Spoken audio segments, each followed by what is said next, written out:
때는 조선 중기, 경상도 안동의 어느 한적한 마을 어귀에서 남루한 차림의 한 사내가 힘없이 국어를 하고 있었습니다. 뜨거운 햇볕에 그을린 얼굴은 굶주림으로 수척했고 갈라진 목소리는 애처롭게 떨리고 있었죠. 한 푼만 줍시. 제발 한 푼만. 하지만 마을 사람들은 그를 벌레 보듯 쳐다보며 지나칠 뿐이었습니다. 쯧쯧. 또 저 양반이구먼. 시끄럽게 굴지 말고 어서 저리 가시오. 또 다른 이는 들리지 않는 첫걸음을 재촉했습니다. 사내는 깊은 한숨을 내쉬며 고개를 떨구었죠. 곧 아이가 태어날 아내를 무슨 면목으로 본단 말인가. 바로 그때 흑투성이 손에 괭이를 짊어진 한 건장한 사내가 그의 앞에 멈춰 섰습니다. 이보시오. 얼마 되지는 않지만 이거라도 가져가서 욕이라도 하시오. 그가 내민 보자기에선 김이 모락모락 피어오르는 삶은 감자와 거친 보리쌀 한 줌이 담겨 있었습니다. 배고플 땐 돈보다 밥이 약이지요. 어서 집에 가서 식구들과 나눠 드시오. 구걸하던 사내는 감격하여 눈시울이 붉어졌습니다. 아이고, 이 은혜를 어찌 다 갚아야 할지. 성함과 사시는 곳이라도 알려주시면 반드시 보답하겠소이다. 건장한 사내는 손사래를 치며 껄껄 웃었습니다. 보답은 무슨? 저 아랫마을 사는 김서방이라고 하오. 사실 우리 집사람도 곧 해산할 때라 남 일 같지가 않아서 그랬소. 저는 이 마을 밖 진사라 하오. 오늘 베풀어 주신 온정은 뼈에 새겨 있지 않겠소. 진심으로 고맙소이다. 사실 구걸하던 박진사는 한때 마을에서 손꼽히는 명문가 출신의 양반이었고 보리쌀을 건넨 김서방은 가난한 농부였으니 참으로 아이러니한 만남이었습니다. 박진사의 집안은 대대로 학문이 높아 그 역시 어린 시절부터 총명함으로 기대를 한 몸에 받던 수재였죠. 아들아, 너는 반드시 대과에 급제하여 우리 가문을 더욱 빛내야 한다.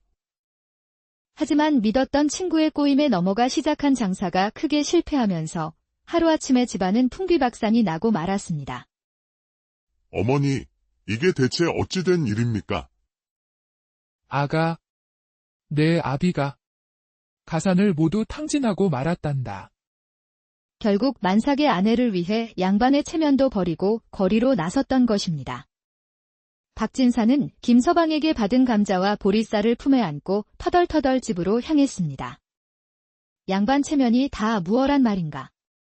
굶주린 처자식을 먹이는 것이 먼저지. 그때 길모퉁이에서 두 노파가 나누는 기이한 대화를 엿듣게 되었습니다. 자네, 저 아랫마을은 다녀왔는가? 오, 다녀왔지. 그 집에서 주는 따끈한 감자와 보리밥을 푸짐하게 얻어먹고 오는 길일세. 그래. 나는 윗마을 양반 댁에 갔다가 문전박대만 당하고 썩은 쌀 한 톨 못 얻어먹었네. 그래서 말이야, 내가 마음 씀씀이가 고운 아랫마을엔 복덩이 같은 여자아이를 점지해줬지. 한 달에 보리쌀 10섬은 거뜬히 먹을 팔자야. 그랬는가? 나는 인심고약한 윗마을엔 사내아이를 점지했는데 평생 하루 한 끼도 제대로 못 먹을 기구한 팔자지. 말을 마친 두 노파는 호련히 바람처럼 사라져 버렸습니다. 박진사는 가슴이 철렁 내려앉았습니다. 아이를 점지하다니. 설마 저분들이 삼신 할머니란 말인가? 불길한 예감에 서둘러 집으로 달려가자 문을 연 아내가 환하게 웃으며 그를 맞았습니다. 여보, 아들이에요. 삼신께서 우리에게 귀한 옥동자를 내려주셨어요. 그 말에 박진사는 그 자리에 털썩 주저앉고 말았습니다. 노파의 말이 사실이라면 내 아들이 평생 굶주릴 팔자란 말인가. 절망에 빠져있던 그의 머릿속에 노파의 다른 말이 번개처럼 스쳤습니다. 맞아. 아랫마을엔 한 달에 보리쌀 10섬을 먹을 여자아이가 태어난다고 했어. 그는 아들의 운명을 바꿀 묘안을 떠올리고는 곧장 아랫마을로 달려갔습니다. 여보, 잠시만 쉬고 있으시오. 내가 급히 다녀올 곳이 있소. 김서방의 초가집에 도착하자 안에서는 갓난아이의 우렁찬 울음소리가 들려오고 있었습니다. 계시오. 김서방 계시오. 문을 열고 나온 김서방은 박진사를 보고 깜짝 놀랐습니다. 아니, 박진사 나리. 여긴 어인 일로. 실은 우리 집에도 방금 사내 아이가 태어났소. 다 자네가 도와준 덕분이야. 그래서 말인데, 우리 아이들과 자네 집 아이를 짝지어주면 어떻겠소? 예. 양반 나리께서 저희 같은 농부집안과 혼사를 맺으시겠다니요. 당치도 않은 말씀이십니다. 은혜를 갚고자 하는 내 진심이니 부디 거절하지 말아주게. 내 아들 선준이를 잘 부탁하네. 김서방은 한참을 고민하더니 이내 손을 내밀며 활짝 웃었습니다. 그렇다면야 저희에겐 더 없는 영광입니다. 우리 딸 소희도 잘 부탁드립니다. 물릴 생각은 마시지요. 그날 이후 신기하게도 김서방의 논밭은 해마다 풍년을 맞았고 박진사의 집안 역시 김서방의 도움과 자신의 노력으로 다시 일어서게 되었습니다. 세월이 흘러 박진사의 아들 선주는 번듯한 청년으로 김서방의 딸 소희는 어여쁜 처녀로 자랐습니다. 마침내 두 집안이 약속한 혼례날이 다가왔죠. 어느 날 박진사가 아들 선준을 불렀습니다. 얘야, 우리 집이 이만큼 살게 된 것은 모두 김서방 댁 덕분이다. 그 은혜를 잊어서는 아니 된다. 그 말에 선주는 얼굴을 붉히며 발끈했습니다. 아버지! 양반 가문의 도련님이 어찌 천한 농부의 딸과 혼인을 합니까? 차라리 저를 내치십시오. 시끄럽다. 내 놈의 기구한 팔자를 고치기 위한 일이니 군말 말고 따르거라. 선주는 분했지만 아버지의 뜻을 거스를 수는 없었습니다. 혼례식 날, 마을 사람들은 양반과 농부의 결합을 두고 수군거렸고 그 소리를 들은 선준의 마음은 분노로 들끓었습니다.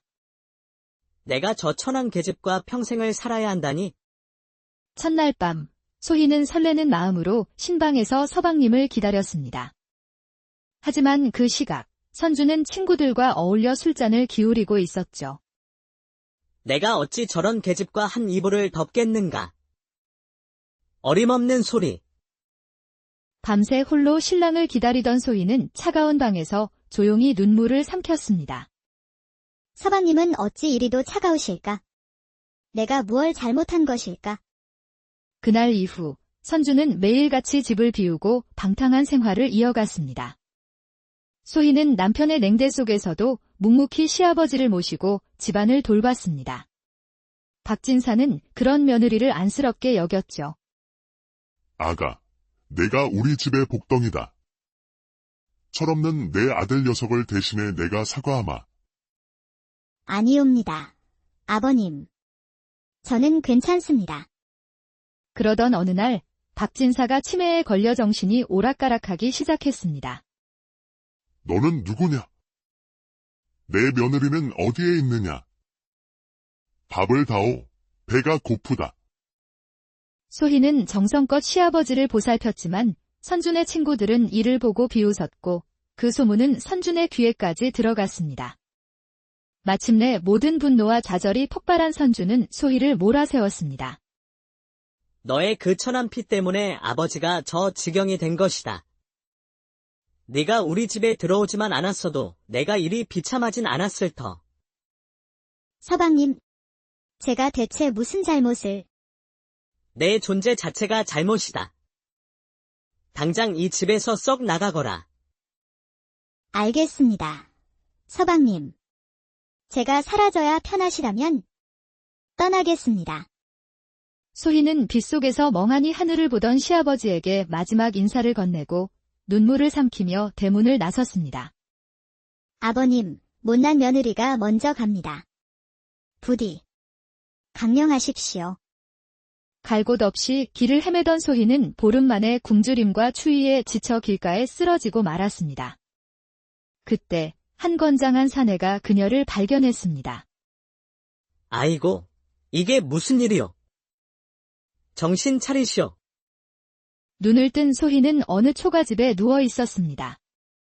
곁에는 사내와 그의 노모가 걱정스러운 얼굴로 그녀를 보고 있었죠. 다행이구나. 깨어났네. 우리 아들 철민이가 아가씨를 업고 왔지 뭐야? 갈 곳 없던 소희는 그들의 집에서 신세를 지게 되었습니다. 무뚝뚝하지만 속정 깊은 철민과 그의 따뜻한 노모의 보살핌 속에서 소희의 얼어붙었던 마음은 서서히 녹아내렸습니다. 아가씨, 오늘 바람이 차니 이거라도 걸치시오. 어느 날 노모가 소희의 손을 잡고 조심스럽게 말했습니다. 아가, 이미 버림받은 몸구리 철민이와 새 출발을 해보는 건 어떻겠니? 우리 아들도 너를 마음에 품고 있더구나. 오랜 고민 끝에 소희는 철민과 부부의 연을 맺기로 결심했습니다. 그러던 어느 날 밭을 갈던 철민의 괭이에 무언가 단단한 것이 걸렸습니다. 여보, 이리 좀 와보시오. 이게 대체 뭐지? 땅속에서는 눈부신 황금이 가득 담긴 보물 상자가 모습을 드러냈습니다. 세상에. 서방님, 이것은 하늘이 우리에게 주신 선물인가 봅니다. 두 사람은 금을 팔아 으리으리한 기와집을 짓고 부자가 되었지만 소희의 마음 한구석에는 늘 시아버지에 대한 걱정이 자리하고 있었습니다. 아버님은 잘 지내실까? 누가 밥이라도 챙겨드리고 있을까? 그녀의 시름을 눈치챈 철민이 따뜻하게 말했습니다. 부인, 걱정 마시오. 내일 당장 함께 시아버님을 찾아가 봅시다. 하지만 박진사가 살던 집은 이미 폐가가 되어 있었습니다. 수소문해 보니 선준이 술과 도박에 빠져 재산을 탕진하고 병든 아버지를 모시고 야반도주했다는 소식을 듣게 되었죠. 아버님께서 그 몸으로 거리를 떠돌고 계신다니. 절망에 빠진 소희는 한 가지 묘안을 떠올렸습니다.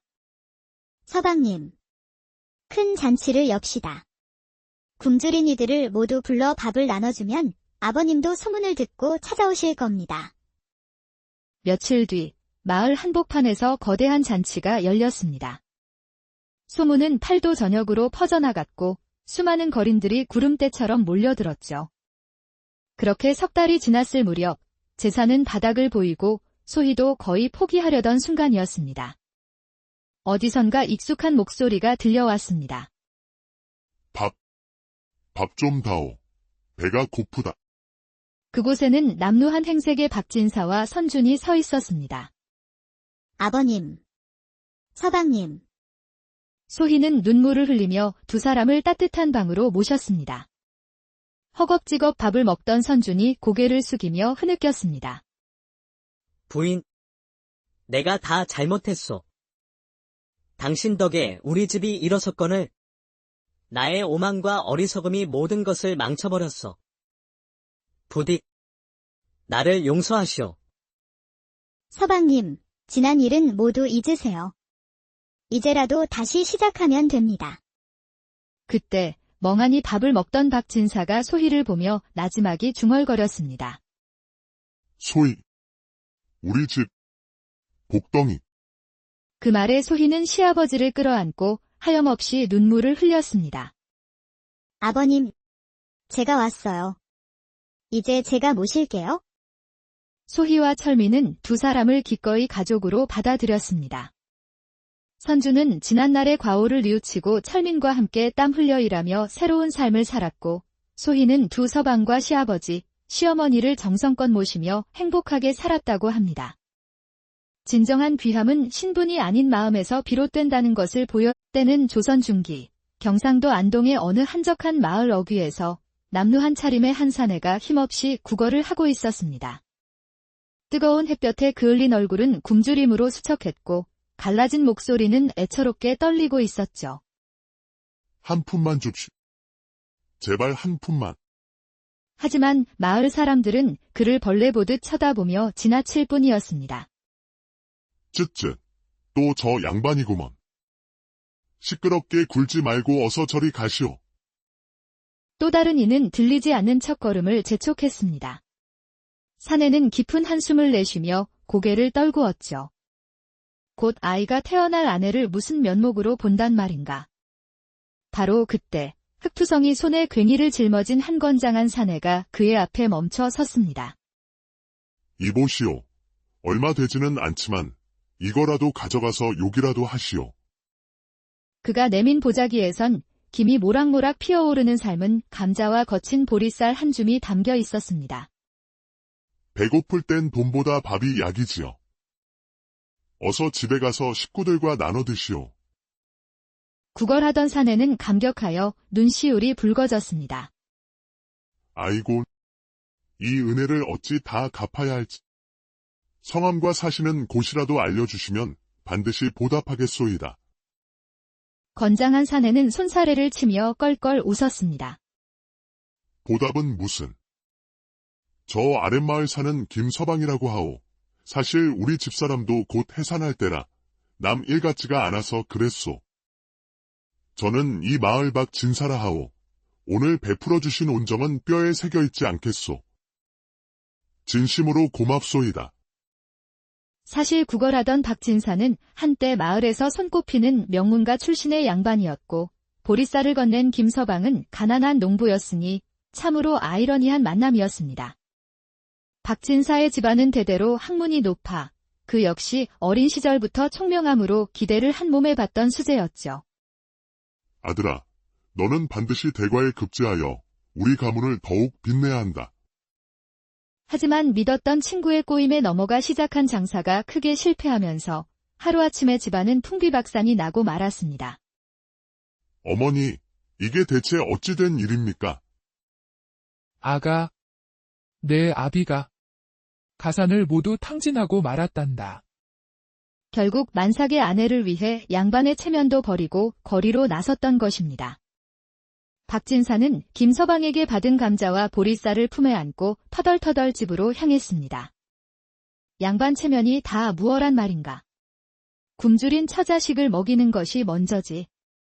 그때 길모퉁이에서 두 노파가 나누는 기이한 대화를 엿듣게 되었습니다. 자네, 저 아랫마을은 다녀왔는가? 오, 다녀왔지.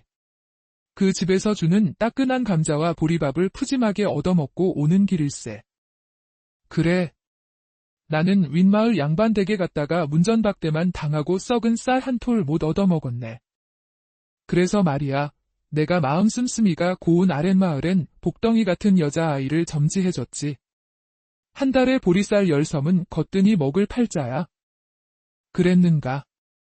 나는 인심고약한 윗마을엔 사내아이를 점지했는데 평생 하루 한 끼도 제대로 못 먹을 기구한 팔자지. 말을 마친 두 노파는 호련히 바람처럼 사라져 버렸습니다. 박진사는 가슴이 철렁 내려앉았습니다. 아이를 점지하다니. 설마 저분들이 삼신 할머니란 말인가? 불길한 예감에 서둘러 집으로 달려가자 문을 연 아내가 환하게 웃으며 그를 맞았습니다. 여보. 아들이에요. 삼신께서 우리에게 귀한 옥동자를 내려주셨어요. 그 말에 박진사는 그 자리에 털썩 주저앉고 말았습니다. 노파의 말이 사실이라면 내 아들이 평생 굶주릴 팔자란 말인가. 절망에 빠져있던 그의 머릿속에 노파의 다른 말이 번개처럼 스쳤습니다. 맞아. 아랫마을엔 한 달에 보리쌀 10섬을 먹을 여자아이가 태어난다고 했어. 그는 아들의 운명을 바꿀 묘안을 떠올리고는 곧장 아랫마을로 달려갔습니다. 여보, 잠시만 쉬고 있으시오. 내가 급히 다녀올 곳이 있소. 김서방의 초가집에 도착하자 안에서는 갓난아이의 우렁찬 울음소리가 들려오고 있었습니다. 계시오. 김서방 계시오. 문을 열고 나온 김서방은 박진사를 보고 깜짝 놀랐습니다. 아니, 박진사 나리. 여긴 어인일로. 실은 우리 집에도 방금 사내아이가 태어났소. 다 자네가 도와준 덕분이야. 그래서 말인데, 우리 아이들과 자네 집 아이를 짝지어주면 어떻겠소? 예. 양반 나리께서 저희 같은 농부 집안과 혼사를 맺으시겠다니요. 당치도 않은 말씀이십니다. 은혜를 갚고자 하는 내 진심이니 부디 거절하지 말아주게. 내 아들 선준이를 잘 부탁하네. 김서방은 한참을 고민하더니 이내 손을 내밀며 활짝 웃었습니다. 그렇다면야 저희에겐 더 없는 영광입니다. 우리 딸 소희도 잘 부탁드립니다. 물릴 생각은 마시지요. 그날 이후 신기하게도 김서방의 논밭은 해마다 풍년을 맞았고 박진사의 집안 역시 김서방의 도움과 자신의 노력으로 다시 일어서게 되었습니다. 세월이 흘러 박진사의 아들 선주는 번듯한 청년으로 김서방의 딸 소희는 어여쁜 처녀로 자랐습니다. 마침내 두 집안이 약속한 혼례날이 다가왔죠. 어느 날 박진사가 아들 선준을 불렀습니다. 얘야, 우리 집이 이만큼 살게 된 것은 모두 김서방 댁 덕분이다. 그 은혜를 잊어서는 아니 된다. 그 말에 선주는 얼굴을 붉히며 발끈했습니다. 아버지! 양반 가문의 도련님이 어찌 천안 농부의 딸과 혼인을 합니까? 차라리 저를 내치십시오. 시끄럽다. 내 놈의 기구한 팔자를 고치기 위한 일이니 군말 말고 따르거라. 선주는 분했지만 아버지의 뜻을 거스를 수는 없었습니다. 혼례식 날, 마을 사람들은 양반과 농부의 결합을 두고 수군거렸고 그 소리를 들은 선준의 마음은 분노로 들끓었습니다. 내가 저 천안 계집과 평생을 살아야 한다니?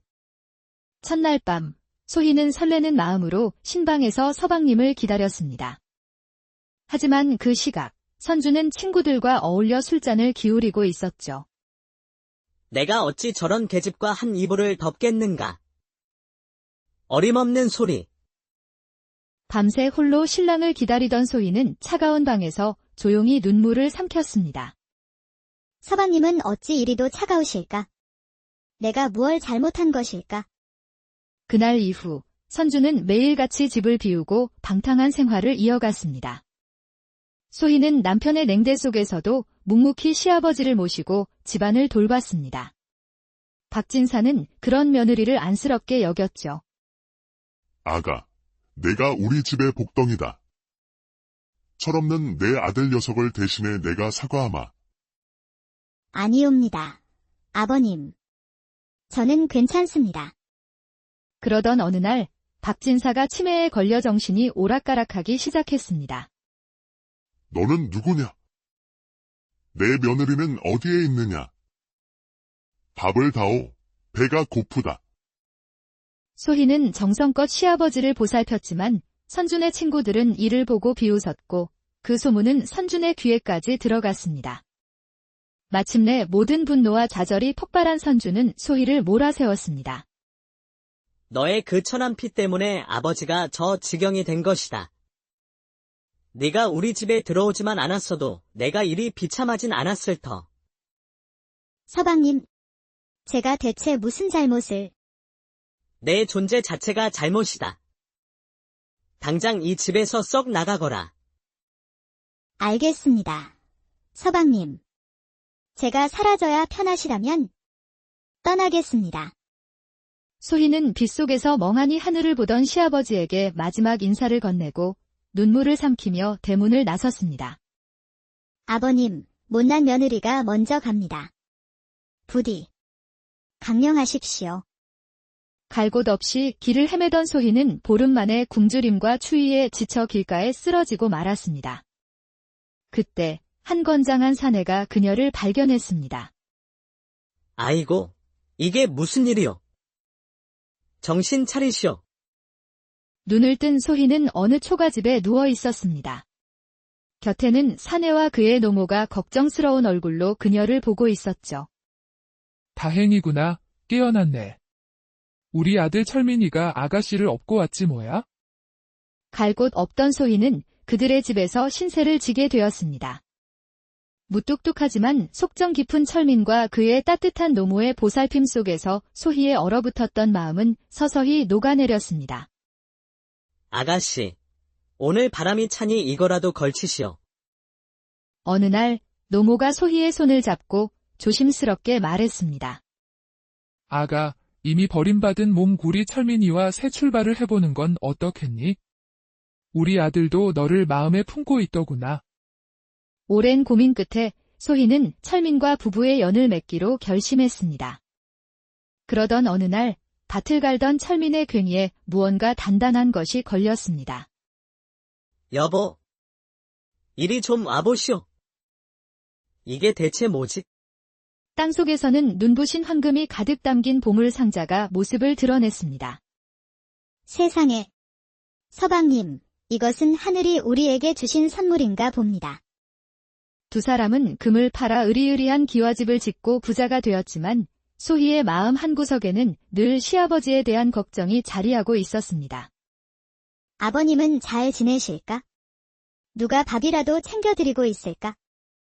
그녀의 시름을 눈치챈 철민이 따뜻하게 말했습니다. 부인, 걱정 마시오. 내일 당장 함께 시아버님을 찾아가 봅시다.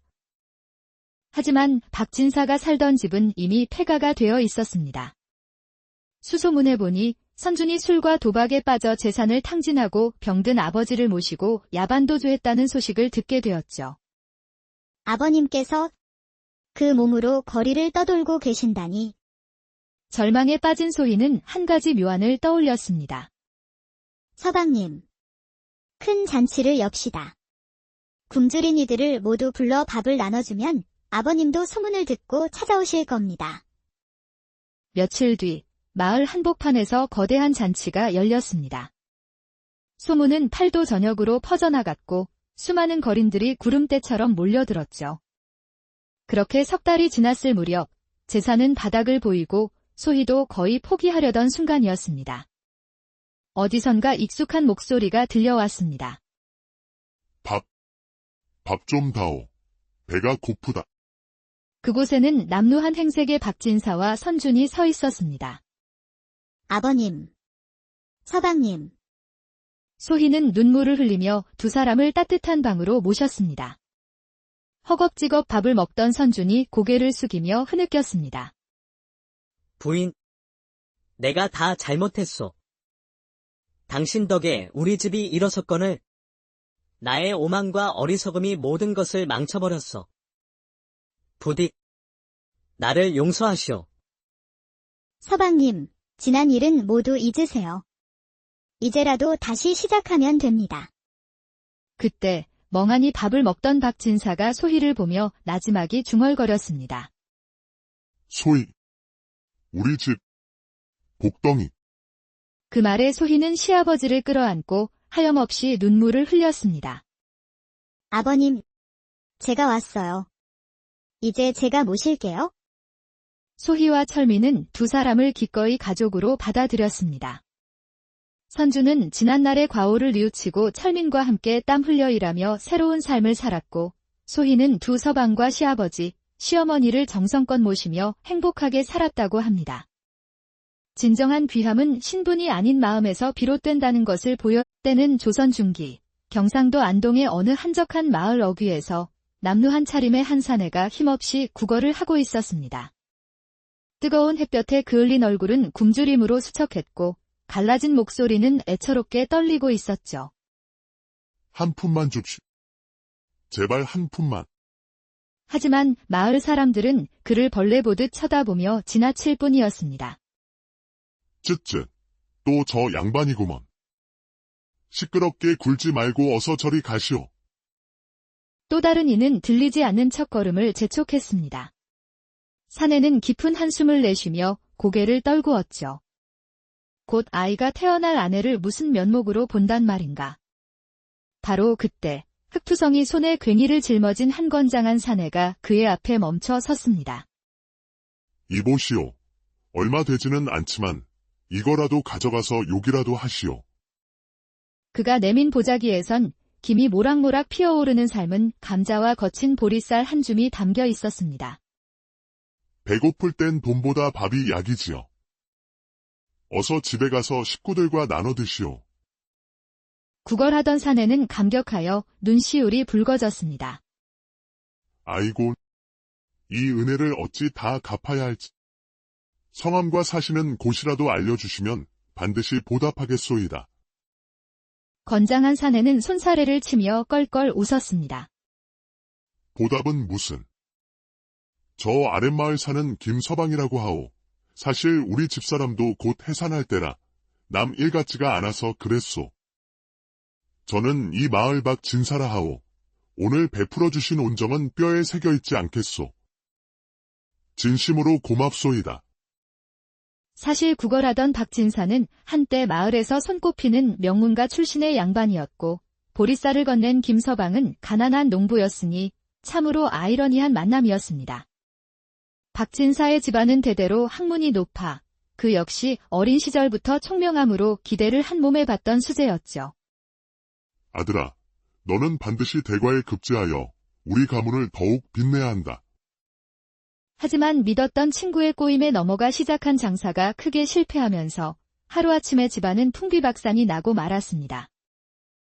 어머니, 이게 대체 어찌 된 일입니까? 아가, 내 아비가 가산을 모두 탕진하고 말았단다. 결국 만삭의 아내를 위해 양반의 체면도 버리고 거리로 나섰던 것입니다. 박진사는 김서방에게 받은 감자와 보리쌀을 품에 안고 터덜터덜 집으로 향했습니다. 양반 체면이 다 무얼한 말인가.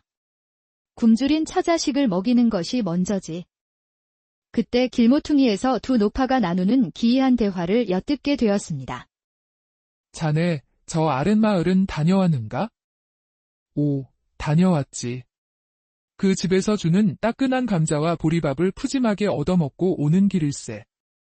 그래. 나는 윗마을 양반 댁에 갔다가 문전박대만 당하고 썩은 쌀 한 톨 못 얻어먹었네. 그래서 말이야, 내가 마음 씀씀이가 고운 아랫마을엔 복덩이 같은 여자아이를 점지해줬지. 한 달에 보리쌀 10섬은 거뜬히 먹을 팔자야. 그랬는가? 나는 인심고약한 윗마을엔 사내아이를 점지했는데 평생 하루 한 끼도 제대로 못 먹을 기구한 팔자지. 말을 마친 두 노파는 호련히 바람처럼 사라져 버렸습니다. 박진사는 가슴이 철렁 내려앉았습니다. 아이를 점지하다니. 설마 저분들이 삼신 할머니란 말인가? 불길한 예감에 서둘러 집으로 달려가자 문을 연 아내가 환하게 웃으며 그를 맞았습니다. 여보. 아들이에요. 삼신께서 우리에게 귀한 옥동자를 내려주셨어요. 그 말에 박진사는 그 자리에 털썩 주저앉고 말았습니다. 노파의 말이 사실이라면 내 아들이 평생 굶주릴 팔자란 말인가. 절망에 빠져있던 그의 머릿속에 노파의 다른 말이 번개처럼 스쳤습니다. 맞아. 아랫마을엔 한 달에 보리쌀 10섬을 먹을 여자아이가 태어난다고 했어. 그는 아들의 운명을 바꿀 묘안을 떠올리고는 곧장 아랫마을로 달려갔습니다. 여보, 잠시만 쉬고 있으시오. 내가 급히 다녀올 곳이 있소. 김서방의 초가집에 도착하자 안에서는 갓난아이의 우렁찬 울음소리가 들려오고 있었습니다. 계시오. 김서방 계시오. 문을 열고 나온 김서방은 박진사를 보고 깜짝 놀랐습니다. 아니, 박진사 나리. 여긴 어인일로. 실은 우리 집에도 방금 사내아이가 태어났소. 다 자네가 도와준 덕분이야. 그래서 말인데, 우리 아이들과 자네 집 아이를 짝지어주면 어떻겠소? 예. 양반 나리께서 저희 같은 농부집안과 혼사를 맺으시겠다니요. 당치도 않은 말씀이십니다. 은혜를 갚고자 하는 내 진심이니 부디 거절하지 말아주게. 내 아들 선준이를 잘 부탁하네. 김서방은 한참을 고민하더니 이내 손을 내밀며 활짝 웃었습니다. 그렇다면야 저희에겐 더 없는 영광입니다. 우리 딸 소희도 잘 부탁드립니다. 물릴 생각은 마시지요. 그날 이후 신기하게도 김서방의 논받은 해마다 풍년을 맞았고 박진사의 집안 역시 김서방의 도움과 자신의 노력으로 다시 일어서게 되었습니다. 세월이 흘러 박진사의 아들 선주는 번듯한 청년으로 김서방의 딸 소희는 어여쁜 처녀로 자랐습니다. 마침내 두 집안이 약속한 혼례날이 다가왔죠. 어느 날 박진사가 아들 선준을 불렀습니다. 얘야, 우리 집이 이만큼 살게 된 것은 모두 김서방 댁 덕분이다. 그 은혜를 잊어서는 아니 된다. 그 말에 선주는 얼굴을 붉히며 발끈했습니다. 아버지, 양반 가문의 도련님이 어찌 천안 농부의 딸과 혼인을 합니까? 차라리 저를 내치십시오. 시끄럽다. 내 놈의 기구한 팔자를 고치기 위한 일이니 군말 말고 따르거라. 선주는 분했지만 아버지의 뜻을 거스를 수는 없었습니다. 혼례식 날, 마을 사람들은 양반과 농부의 결합을 두고 수군거렸고 그 소리를 들은 선준의 마음은 분노로 들끓었습니다. 내가 저 천안 계집과 평생을 살아야 한다니? 첫날 밤, 소희는 설레는 마음으로 신방에서 서방님을 기다렸습니다. 하지만 그 시각, 선주는 친구들과 어울려 술잔을 기울이고 있었죠.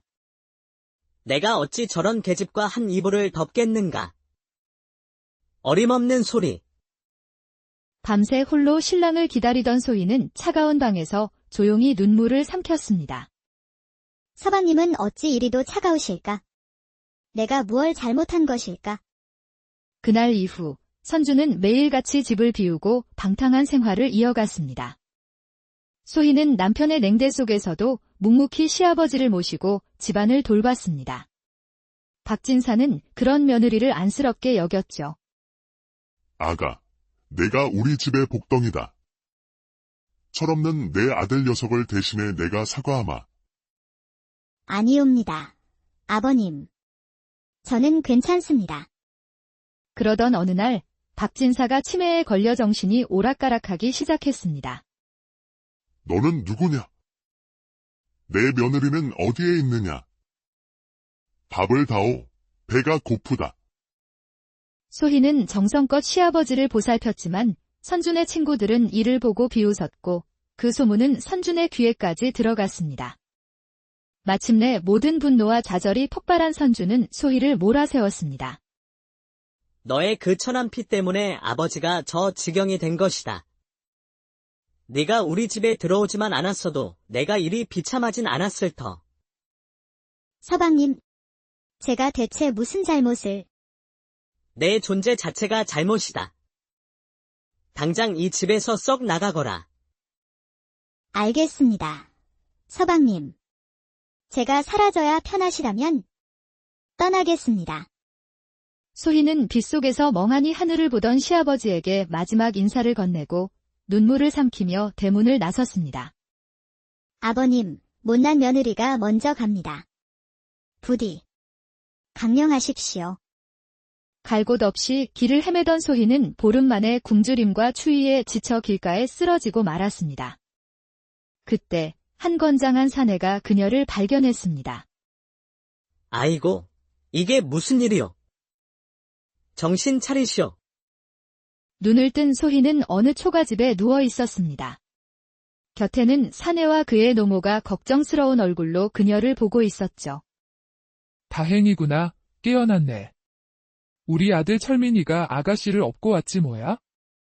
갈 곳 없던 소희는 그들의 집에서 신세를 지게 되었습니다. 무뚝뚝하지만 속정 깊은 철민과 그의 따뜻한 노모의 보살핌 속에서 소희의 얼어붙었던 마음은 서서히 녹아내렸습니다. 아가씨, 오늘 바람이 차니 이거라도 걸치시오. 어느 날 노모가 소희의 손을 잡고 조심스럽게 말했습니다. 아가, 이미 버림받은 몸구리 철민이와 새 출발을 해보는 건 어떻겠니? 우리 아들도 너를 마음에 품고 있더구나. 오랜 고민 끝에 소희는 철민과 부부의 연을 맺기로 결심했습니다. 그러던 어느 날 밭을 갈던 철민의 괭이에 무언가 단단한 것이 걸렸습니다. 여보, 이리 좀 와보시오. 이게 대체 뭐지? 땅속에서는 눈부신 황금이 가득 담긴 보물 상자가 모습을 드러냈습니다. 세상에. 서방님, 이것은 하늘이 우리에게 주신 선물인가 봅니다. 두 사람은 금을 팔아 으리으리한 기와집을 짓고 부자가 되었지만 소희의 마음 한구석에는 늘 시아버지에 대한 걱정이 자리하고 있었습니다. 아버님은 잘 지내실까? 누가 밥이라도 챙겨드리고 있을까? 그녀의 시름을 눈치챈 철민이 따뜻하게 말했습니다. 부인, 걱정 마시오. 내일 당장 함께 시아버님을 찾아가 봅시다. 하지만 박진사가 살던 집은 이미 폐가가 되어 있었습니다. 수소문해 보니 선준이 술과 도박에 빠져 재산을 탕진하고 병든 아버지를 모시고 야반도주했다는 소식을 듣게 되었죠. 아버님께서 그 몸으로 거리를 떠돌고 계신다니. 절망에 빠진 소희는 한 가지 묘안을 떠올렸습니다. 서방님, 큰 잔치를 엽시다. 굶주린 이들을 모두 불러 밥을 나눠주면 아버님도 소문을 듣고 찾아오실 겁니다. 며칠 뒤 마을 한복판에서 거대한 잔치가 열렸습니다. 소문은 팔도 전역으로 퍼져나갔고 수많은 거린들이 구름대처럼 몰려들었죠. 그렇게 석 달이 지났을 무렵 제사는 바닥을 보이고 소희도 거의 포기하려던 순간이었습니다. 어디선가 익숙한 목소리가 들려왔습니다. 밥 좀 다오. 배가 고프다. 그곳에는 남루한 행색의 박진사와 선준이 서 있었습니다. 아버님, 서방님, 소희는 눈물을 흘리며 두 사람을 따뜻한 방으로 모셨습니다. 허겁지겁 밥을 먹던 선준이 고개를 숙이며 흐느꼈습니다. 부인, 내가 다 잘못했소. 당신 덕에 우리 집이 일어섰거늘 나의 오만과 어리석음이 모든 것을 망쳐버렸어. 부디 나를 용서하시오. 서방님, 지난 일은 모두 잊으세요. 이제라도 다시 시작하면 됩니다.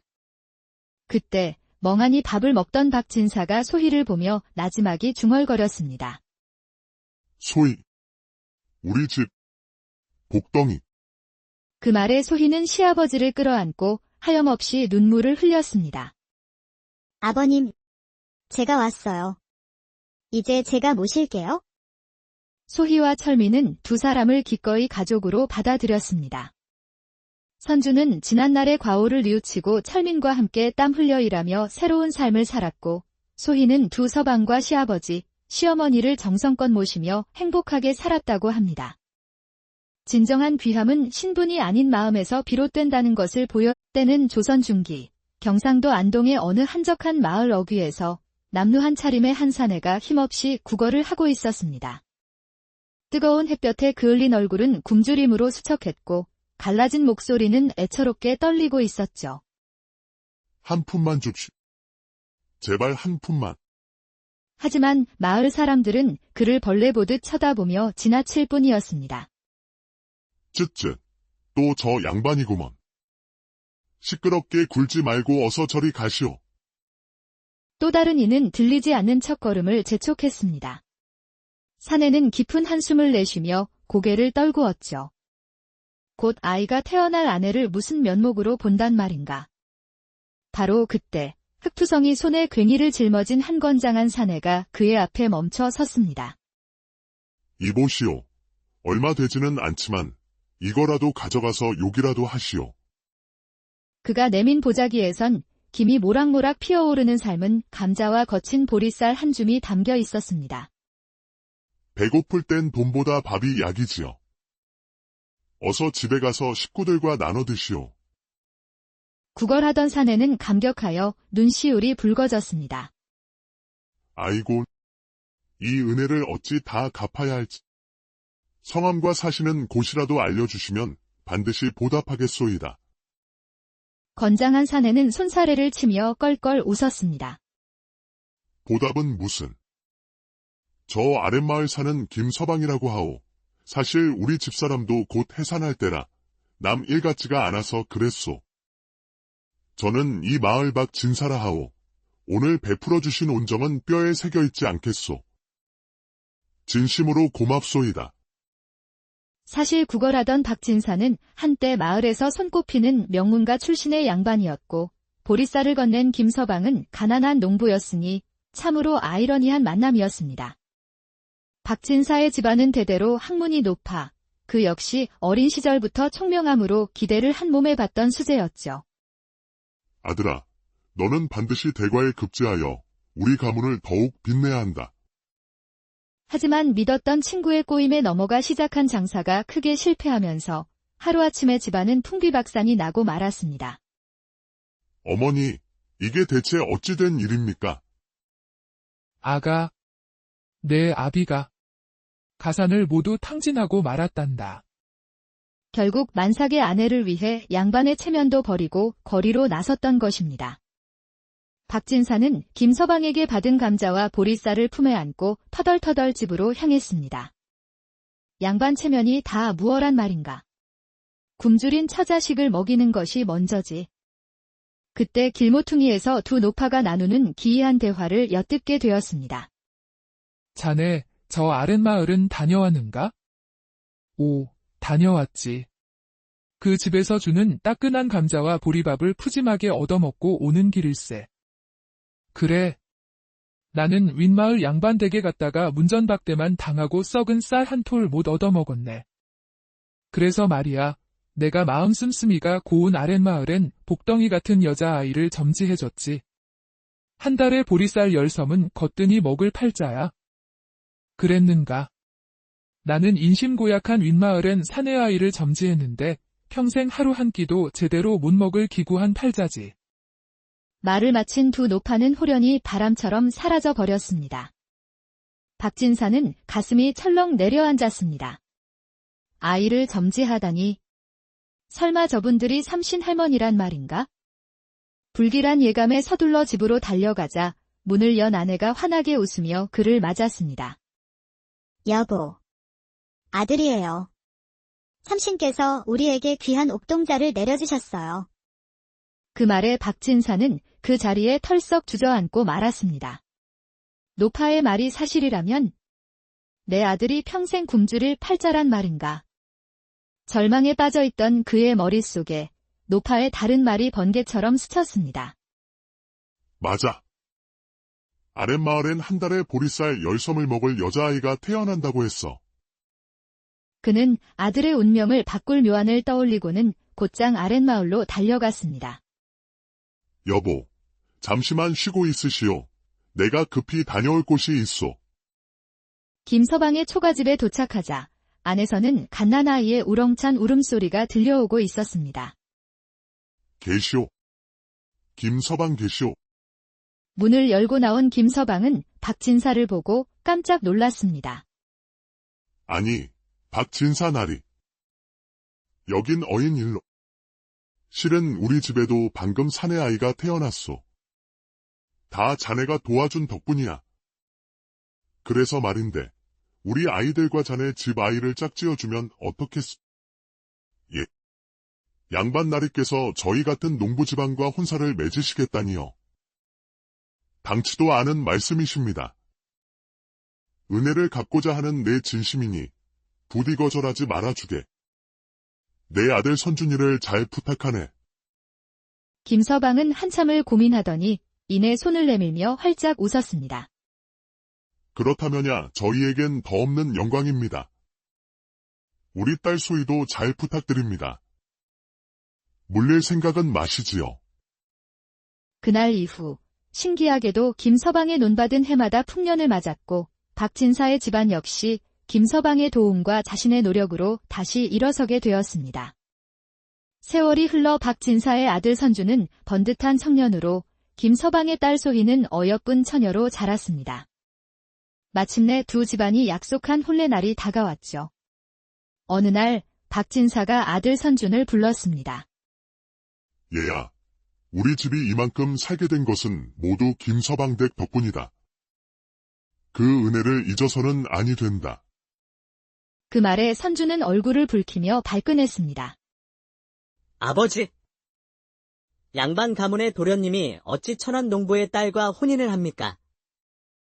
차라리 저를 내치십시오. 시끄럽다. 내 놈의 기구한 팔자를 고치기 위한 일이니 군말 말고 따르거라. 선주는 분했지만 아버지의 뜻을 거스를 수는 없었습니다. 혼례식 날 마을 사람들은 양반과 농부의 결합을 두고 수군거렸고 그 소리를 들은 선준의 마음은 분노로 들끓었습니다. 내가 저 천한 계집과 평생을 살아야 한다니? 첫날 밤 소희는 설레는 마음으로 신방에서 서방님을 기다렸습니다. 하지만 그 시각 선주는 친구들과 어울려 술잔을 기울이고 있었죠. 내가 어찌 저런 계집과 한 이불을 덮겠는가? 어림없는 소리. 밤새 홀로 신랑을 기다리던 소희는 차가운 방에서 조용히 눈물을 삼켰습니다.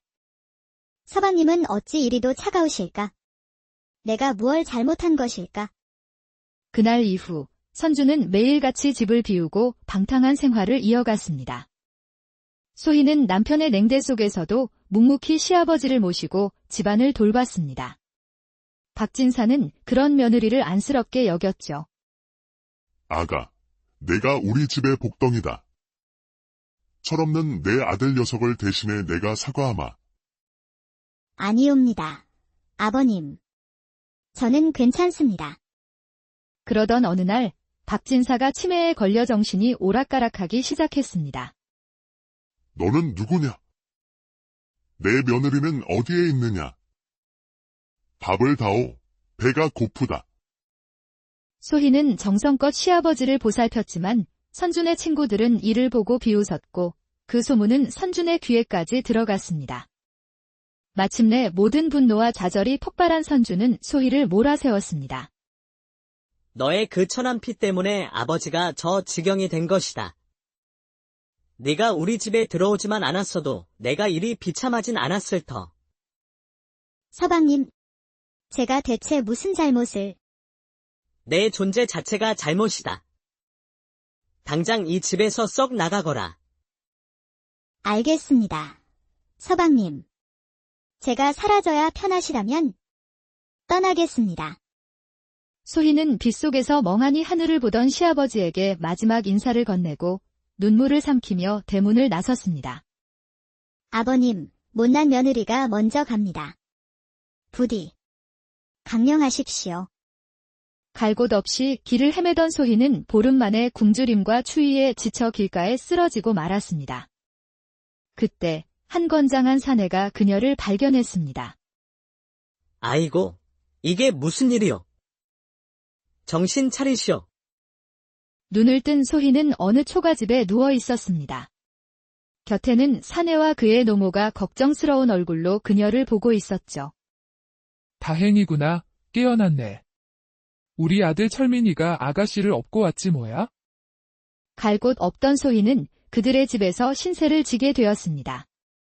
무뚝뚝하지만 속정 깊은 철민과 그의 따뜻한 노모의 보살핌 속에서 소희의 얼어붙었던 마음은 서서히 녹아내렸습니다. 아가씨, 오늘 바람이 차니 이거라도 걸치시오. 어느 날 노모가 소희의 손을 잡고 조심스럽게 말했습니다. 아가, 이미 버림받은 몸구리 철민이와 새 출발을 해보는 건 어떻겠니? 우리 아들도 너를 마음에 품고 있더구나. 오랜 고민 끝에 소희는 철민과 부부의 연을 맺기로 결심했습니다. 그러던 어느 날 밭을 갈던 철민의 괭이에 무언가 단단한 것이 걸렸습니다.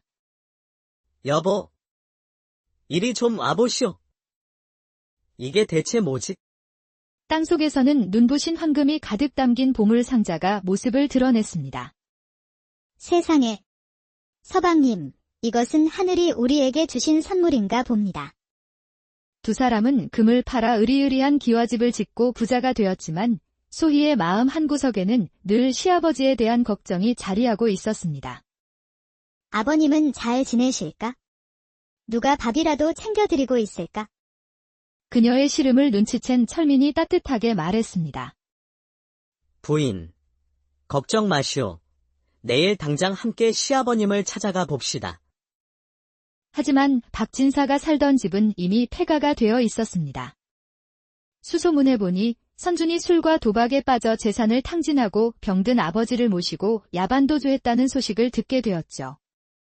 아버님께서 그 몸으로 거리를 떠돌고 계신다니. 절망에 빠진 소희는 한 가지 묘안을 떠올렸습니다. 서방님. 큰 잔치를 엽시다. 굶주린 이들을 모두 불러 밥을 나눠주면 아버님도 소문을 듣고 찾아오실 겁니다. 며칠 뒤 마을 한복판에서 거대한 잔치가 열렸습니다. 소문은 팔도 전역으로 퍼져나갔고 수많은 거린들이 구름대처럼 몰려들었죠. 그렇게 석 달이 지났을 무렵 제사는 바닥을 보이고 소희도 거의 포기하려던 순간이었습니다. 어디선가 익숙한 목소리가 들려왔습니다.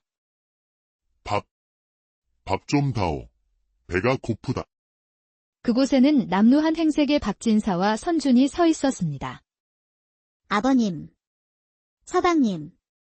소희는 눈물을 흘리며 두 사람을 따뜻한 방으로 모셨습니다. 허겁지겁 밥을 먹던 선준이 고개를 숙이며 흐느꼈습니다. 부인, 내가 다 잘못했소.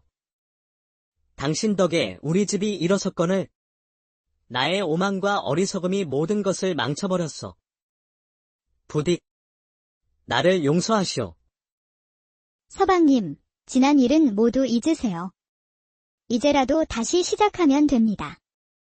그때 멍하니 밥을 먹던 박진사가 소희를 보며 나지막이 중얼거렸습니다. 소희. 우리 집. 복덩이.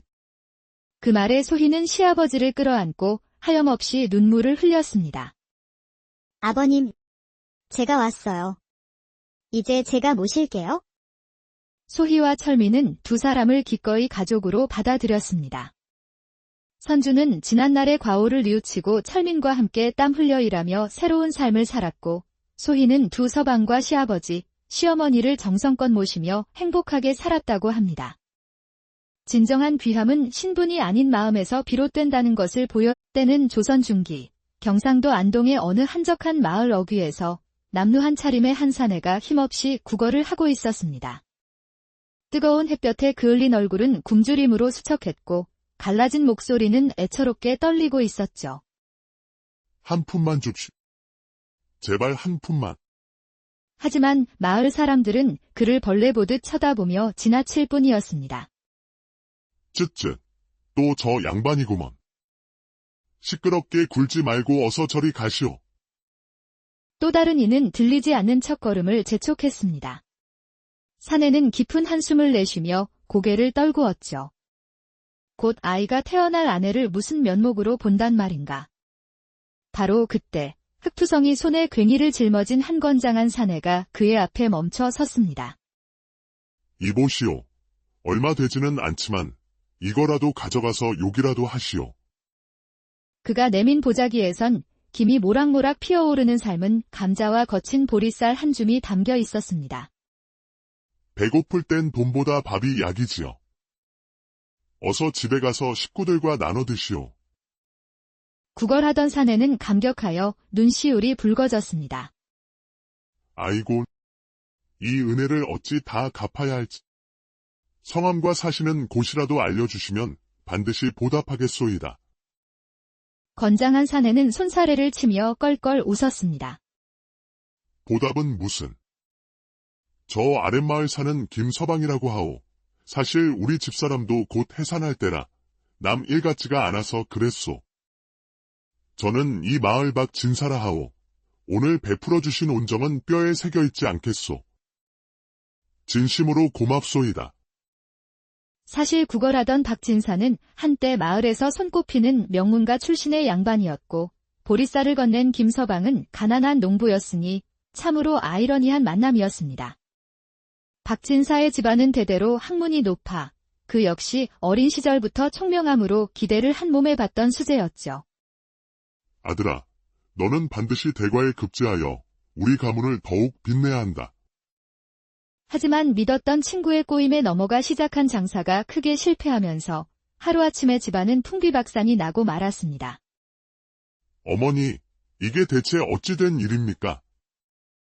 아가, 내 아비가 가산을 모두 탕진하고 말았단다.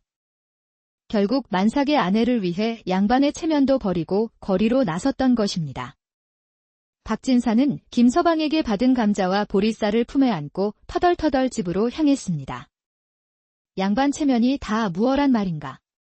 굶주린 처자식을 먹이는 것이 먼저지. 그때 길모퉁이에서 두 노파가 나누는 기이한 대화를 엿듣게 되었습니다. 자네, 저 아랫마을은 다녀왔는가? 오, 다녀왔지. 그 집에서 주는 따끈한 감자와 보리밥을 푸짐하게 얻어먹고 오는 길일세. 그래.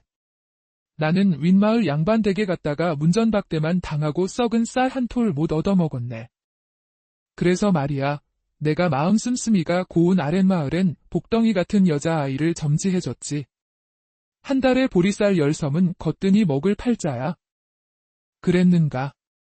나는 인심고약한 윗마을엔 사내 아이를 점지했는데 평생 하루 한 끼도 제대로 못 먹을 기구한 팔자지. 말을 마친 두 노판